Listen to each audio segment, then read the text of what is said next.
La prochaine guerre commerciale mondiale ne se joue ni avec des tarifs, ni avec des navires, ni avec des semi-conducteurs. Alors que Washington discute d'inflation et que Pékin accumule de la technologie, une autre bataille, plus lente et moins visible, se déroule déjà dans le sol africain avec des effets mesurables. Pourquoi une décision prise sous la direction d'Ibrahim Traoré devrait-elle compter pour ceux qui pensent à ce que le pouvoir mondial reste l'apanage des cheddaïers des grandes économies industrielles, parce que ce qui pousse ici n'est pas seulement une culture, mais une nouvelle forme de levier stratégique. Cette analyse promet une chose précise: expliquer comment une politique agricole apparemment technique est devenue un instrument de pouvoir lisible à l'échelle mondiale. Pour le spectateur, l'enjeu est clair: comprendre en 10 minutes de lecture ce que beaucoup de gouvernements n'ont vu qu'après coup. L'histoire qui suit ne cherche pas à célébrer ni à condamner, mais à décortiquer un mécanisme étape par étape, depuis ses intentions initiales jusqu'à ses répercussions géopolitiques. Car derrière les chiffres de production, les hectares irrigués et les contrats commerciaux, se cache une question plus large. Qui contrôle réellement les chaînes vitales dans un monde soumis aux pénuries, à l'inflation et au stress climatique? Ce dossier montre pourquoi l'agriculture, longtemps traitée comme un secteur secondaire, peut devenir un levier stratégique comparable à l'énergie ou aux matières premières. Il met aussi en lumière les risques, les tensions internes et les réactions extérieures qu'un tel choix déclenche presque mécaniquement. À mesure que le récit avance, une interrogation restera en suspens. Ce modèle est-il une exception locale ou le signal précoce d'un réalignement plus vaste? La réponse ne se trouve pas dans les slogans, mais dans la séquence des faits.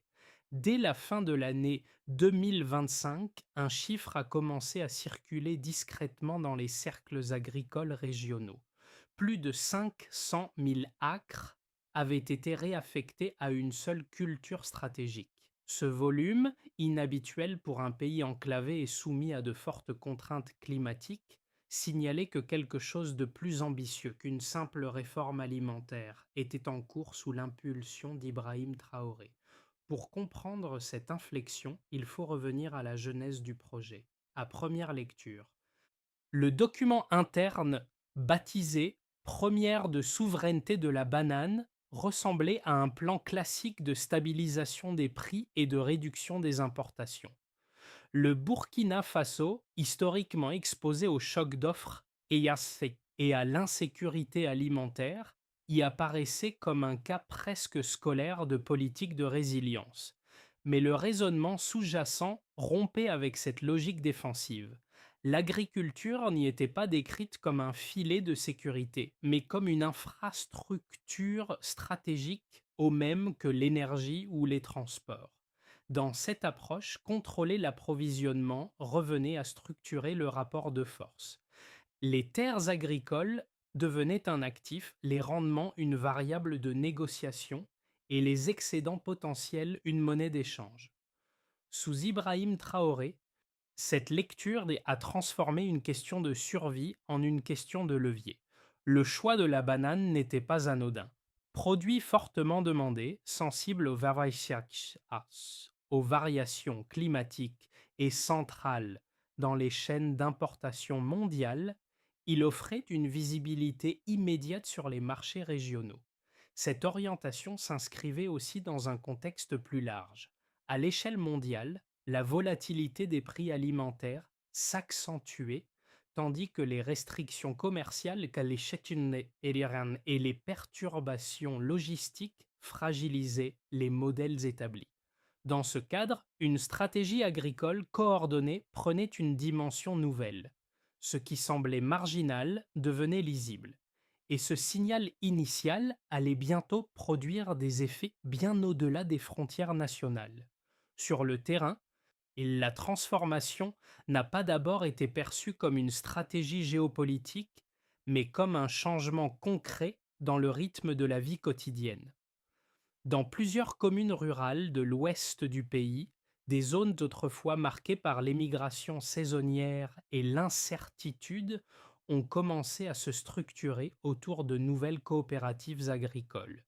Les familles, déplacées par l'insécurité, ont été réinstallées sur des parcelles organisées avec un accès encadré à l'eau, à la formation et à des débouchés garantis. Un agronome local impliqué dans les premières phases du programme décrivait ce basculement comme un passage de la survie à la planification. Les agriculteurs ne travaillaient plus uniquement pour couvrir leurs besoins immédiats, mais pour répondre à des objectifs de rendement définis à l'avance. Cette logique a modifié les comportements. Investissement dans les sols, entretien des infrastructures, coordination entre producteurs. Dans certaines zones, les marchés hebdomadaires ont changé de physionomie.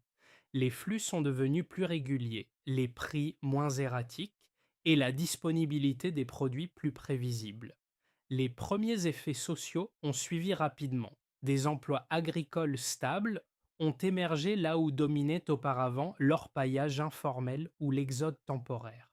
Des femmes se sont regroupées en unités de transformation, produisant farine, aliments infantiles et emballages biodégradables. Ces activités, encore modestes, ont introduit une valeur ajoutée locale qui n'existait pas auparavant. Ces évolutions précoces ne garantissaient pas le succès à long terme du projet, mais elles rendaient une chose tangible. La politique agricole cessait d'être abstraite. Elle s'inscrivait dans des trajectoires individuelles et collectives visibles et mesurables. Le véritable enjeu n'était plus seulement de produire davantage, mais de redéfinir ce que signifiait la stabilité.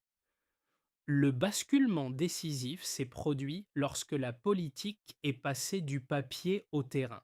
À partir du début de l'année 2025, les orientations définies dans les bureaux gouvernementaux ont été traduites en allocations foncières concrètes couvrant plus de 500 000 acres répartis entre les zones humides du sud-ouest et les plaines nouvellement irriguées autour du bassin de la Volta. Cette étape a marqué l'activation réelle du projet. L'agriculture cessait d'être un secteur diffus pour devenir un dispositif coordonné avec des objectifs, un calendrier et des moyens clairement identifiés. L'investissement initial, estimé à environ 410 millions de dollars, a constitué la seconde critique. Contrairement aux programmes antérieurs largement dépendants de l'aide extérieure, le financement provenait d'un mélange de réserves publiques, de revenus miniers réorientés et d'instruments régionaux. Ce choix a limité l'exposition immédiate aux conditionnalités classiques et a renforcé la cohérence interne du projet.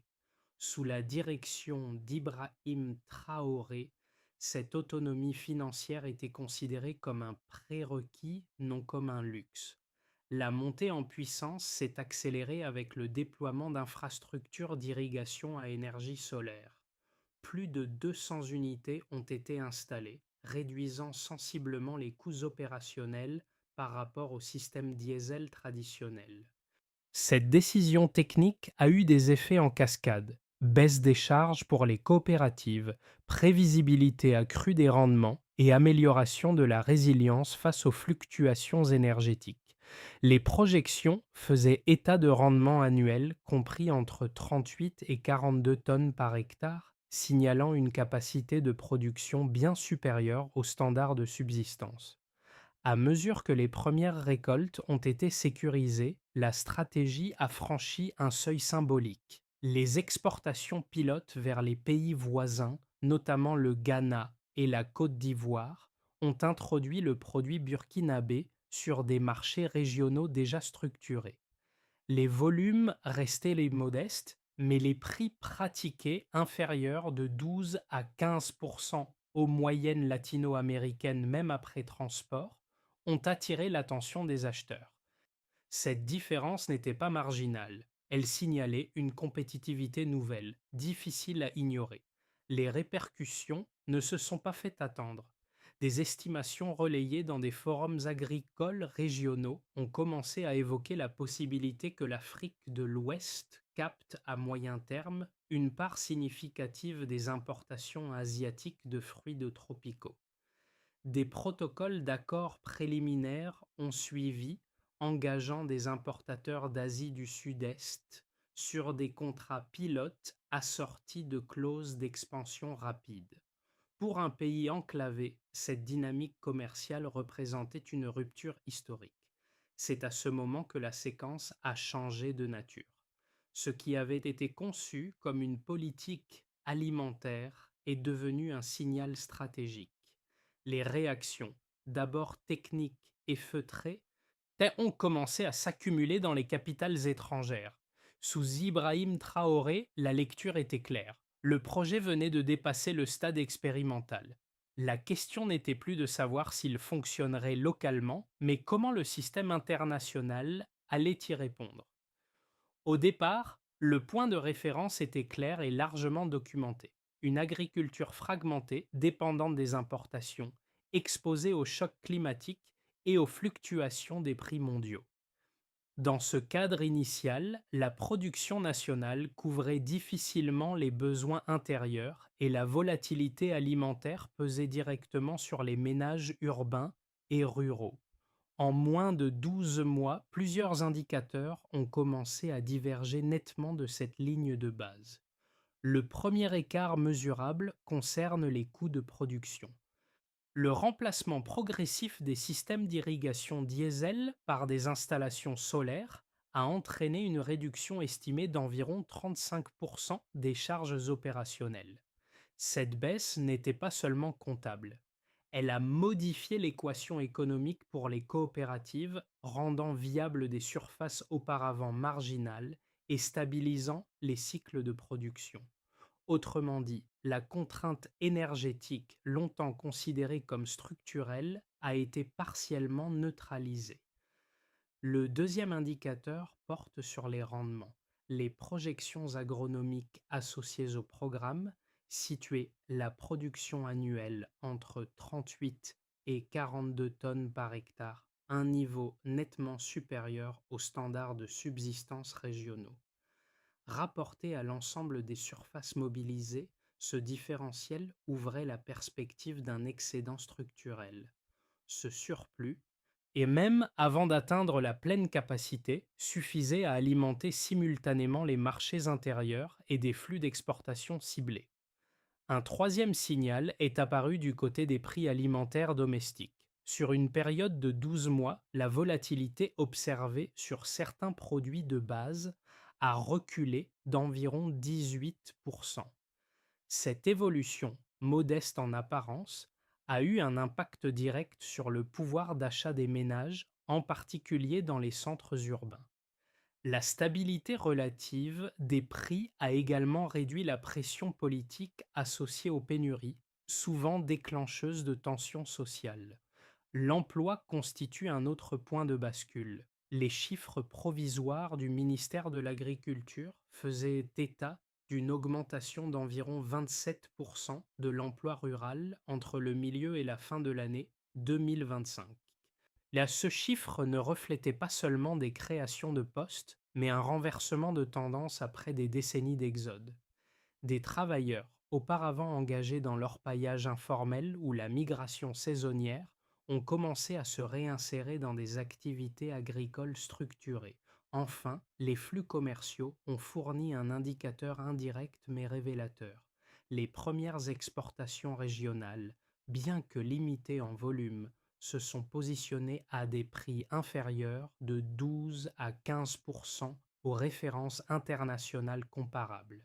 Cet écart a attiré l'attention des acheteurs et des assureurs, déclenchant des ajustements de primes et des délais de paiement accrus.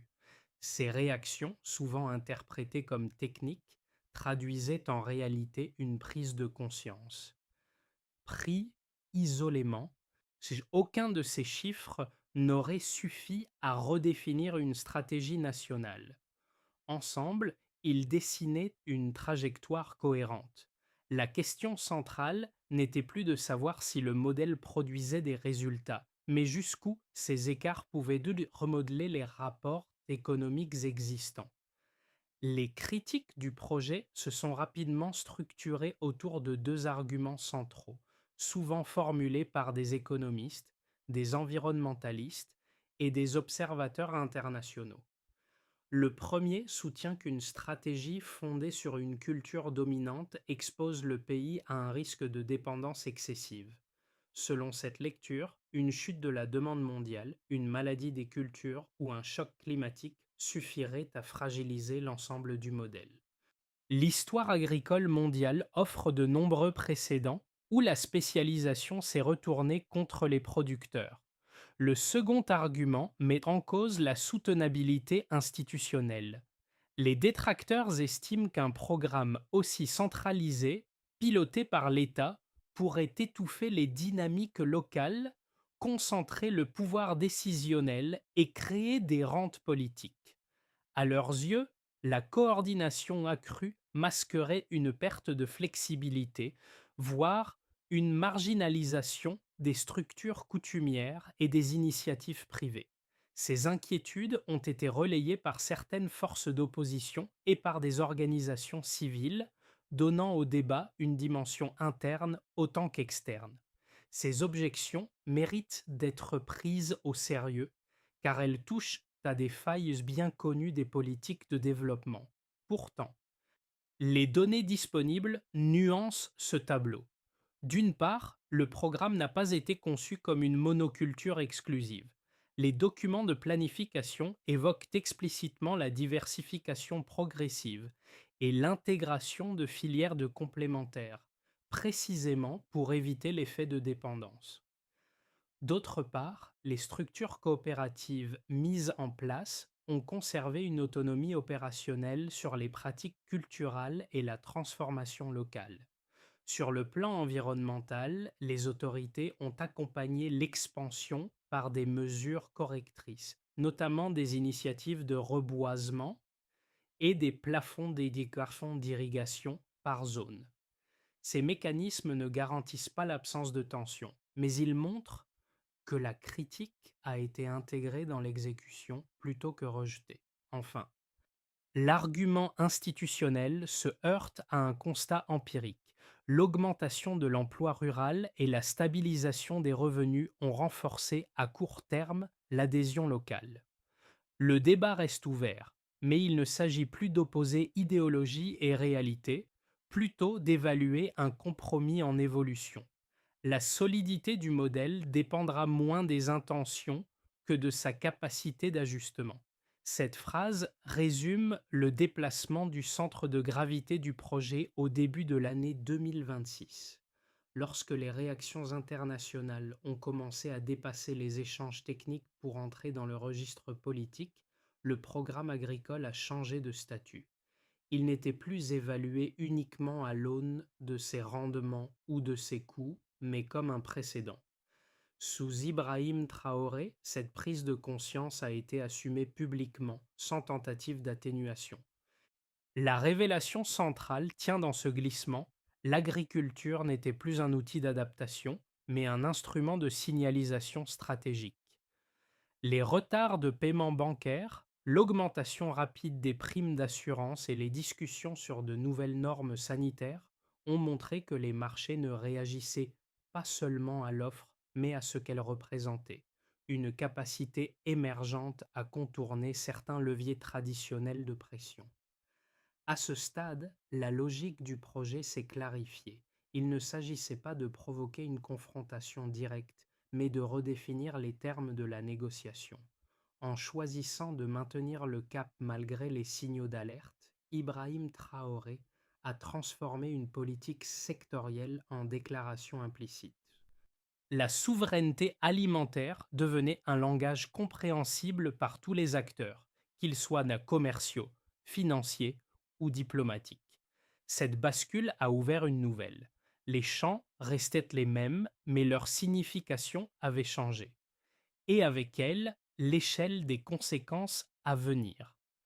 À partir du moment où le projet a été perçu comme un levier stratégique, Ces effets se sont déployés de manière différenciée selon les acteurs concernés. Pour l'État, la première conséquence a été un élargissement de la marge de manœuvre. La stabilisation relative des prix alimentaires et l'émergence d'excédents exportables ont réduit la vulnérabilité immédiate aux pressions extérieures. Les négociations commerciales et financières se sont inscrites dans un cadre moins asymétrique, même si les contraintes structurelles demeuraient. Du côté des entreprises et des intermédiaires économiques, le changement a été plus ambivalent. Les coopératives locales ont bénéficié d'une visibilité accrue et de contrats à prix garantis, ce qui a facilité l'investissement et la planification. À l'inverse, certains acteurs privés habitués à des circuits d'importation établis ont dû s'adapter à une nouvelle configuration des flux.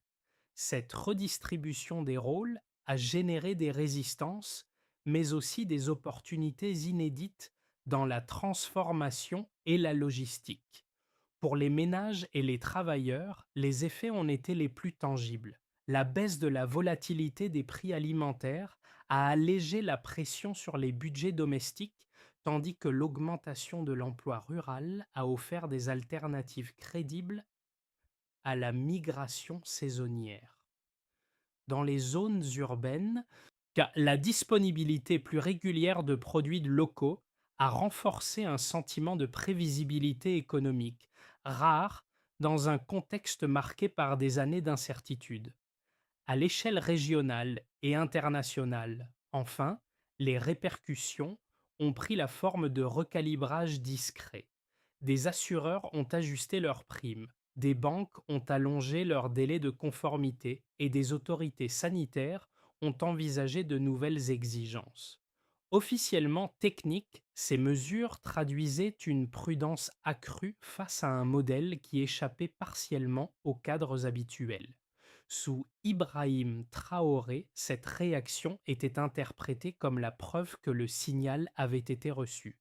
Ses conséquences n'étaient ni uniformes ni définitives.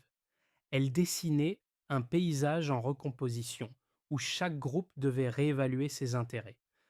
Le projet agricole ne produisait pas seulement des volumes, il redistribuait des positions.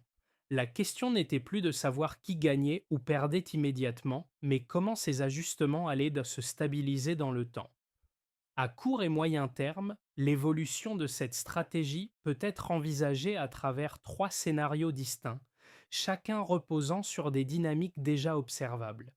Le premier, souvent qualifié de scénario de base, suppose une poursuite contrôlée de la trajectoire actuelle. Dans cette hypothèse, la production augmente progressivement, les exportations restent ciblées et les tensions internationales se stabilisent sans escalade formelle. Les ajustements réglementaires et financiers persistent, mais deviennent prévisibles. Le modèle s'installe comme un cas particulier, toléré sans être pleinement intégré. Le scénario optimiste repose sur une consolidation interne réussie. Les infrastructures logistiques se renforcent, la diversification agricole progresse et les partenariats régionaux gagnent en densité. Dans ce cadre, les excédents alimentaires servent de socle à une intégration économique plus large, réduisant la dépendance aux importations et améliorant la résilience face aux chocs climatiques. Les réactions extérieures, confrontées à des résultats tangibles, s'orientent davantage vers la coopération que vers la dissuasion. Le projet devient alors une référence étudiée et adaptée ailleurs.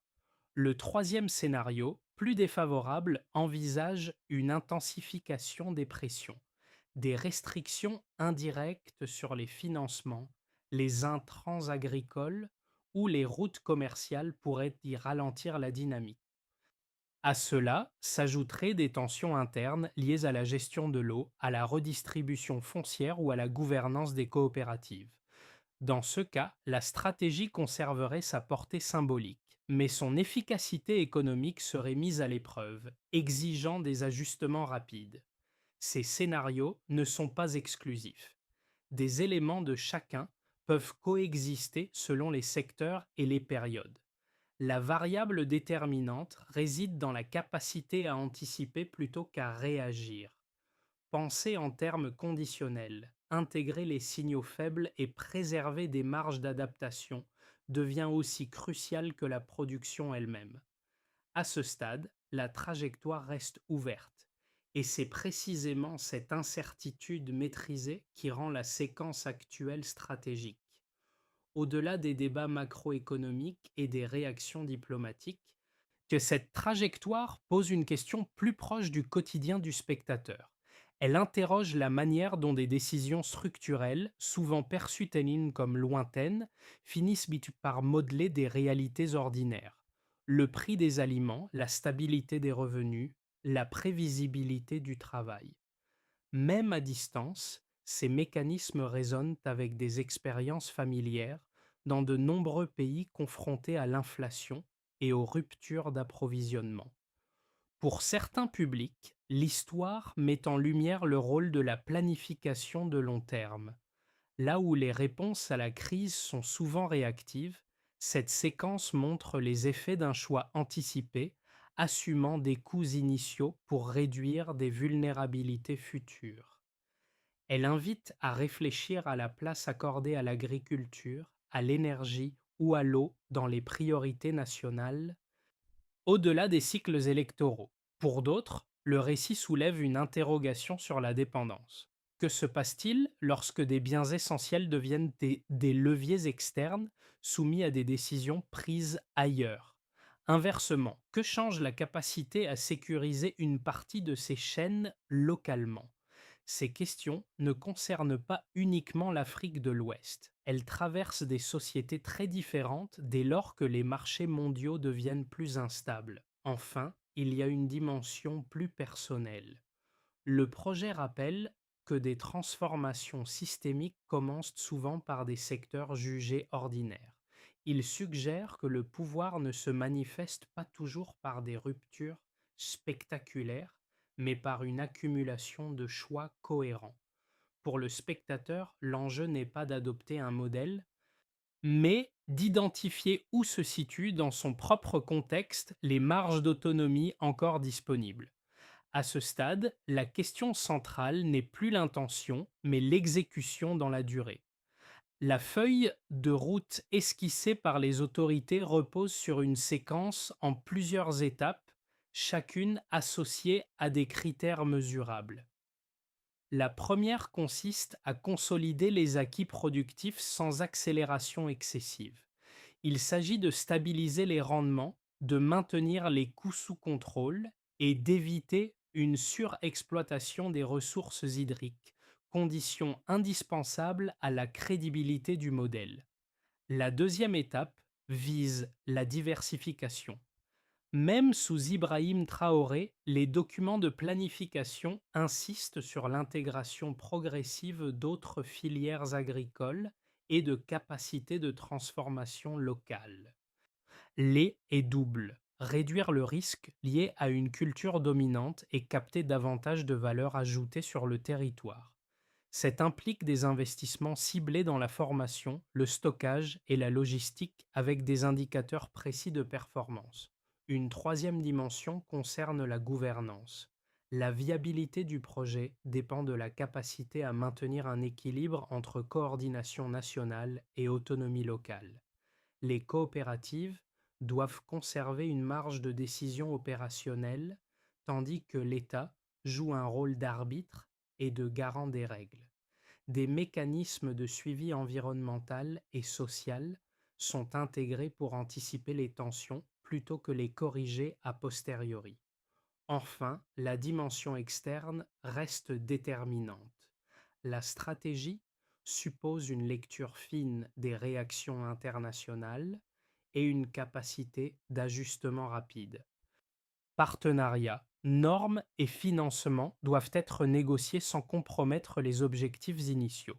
Sous Ibrahim Traoré, cette feuille de route ne se présente pas comme un plan figé, mais comme un cadre évolutif. Sa solidité se mesurera moins à sa conformité théorique qu'à sa capacité à absorber les chocs à venir. Dans plusieurs villages évoqués au début de ce récit, les canaux d'irrigation et les parcelles ordonnées sont devenus des repères familiers. Ce ne sont plus seulement des infrastructures, mais des symboles concrets d'un choix collectif. Le projet, souvent à des chiffres et à des débats géopolitiques, se reflète désormais dans des gestes simples: planter, entretenir, récolter, transmettre. Ce retour au terrain donne une autre lecture de la trajectoire engagée sous Ibrahim Traoré. Le rappel narratif est essentiel. Ce qui avait commencé comme une réponse à la vulnérabilité s'est transformé en affirmation de capacité. Les Jabarnais, les Chania ne racontent pas une rupture brutale, mais une continuité patiente, construite saison après saison. Pour beaucoup, cette évolution a modifié la perception de la Terre, non plus comme une contrainte à fuir, mais comme un capital à protéger et à organiser. L'émotion tient moins à l'ampleur du projet qu'à sa signification. Il suggère qu'une nation peut redéfinir sa place sans imiter des modèles extérieurs, en partant de ses ressources propres. Cette idée, simple en apparence, a trouvé un écho bien au-delà des frontières nationales. La phrase qui revient le plus souvent n'évoque ni les marchés, ni les sanctions, mais la dignité. Ce rappel referme la boucle ouverte au début. Le pouvoir ne s'est pas imposé par la force. Il a poussé lentement, enraciné dans le sol. La conclusion de cette séquence n'appelle ni célébration, ni rejet instinctif. Elle invite plutôt à une réflexion plus large sur la forme que prend le pouvoir dans un monde marqué par l'incertitude. Ce cas montre que l'influence ne se limite plus aux monnaies, aux armes ou aux technologies de pointe. Elle peut émerger de secteurs longtemps considérés comme secondaires, dès lors qu'ils touchent à ce qui soutient la vie quotidienne. Pour le public, l'enjeu n'est pas de juger un pays ou un dirigeant, mais d'interroger les hypothèses souvent tenues pour acquises. Que signifie la souveraineté lorsque les chaînes d'approvisionnement deviennent fragiles? Jusqu'où la dépendance économique façonne-t-elle les choix politiques? Et quelle marge de manœuvre subsiste pour ceux qui décident de structurer leurs ressources autrement? Sous Ibrahim Traoré, cette trajectoire a ouvert un débat qui dépasse largement l'Afrique de l'Ouest. Elle pose une question inconfortable mais essentielle. Si le pouvoir change de forme, sommes-nous prêts à le reconnaître lorsqu'il ne ressemble pas à ce que nous attendions? La réponse n'est pas définitive. Elle se construit dans l'observation, l'échange et la capacité à repenser les modèles établis.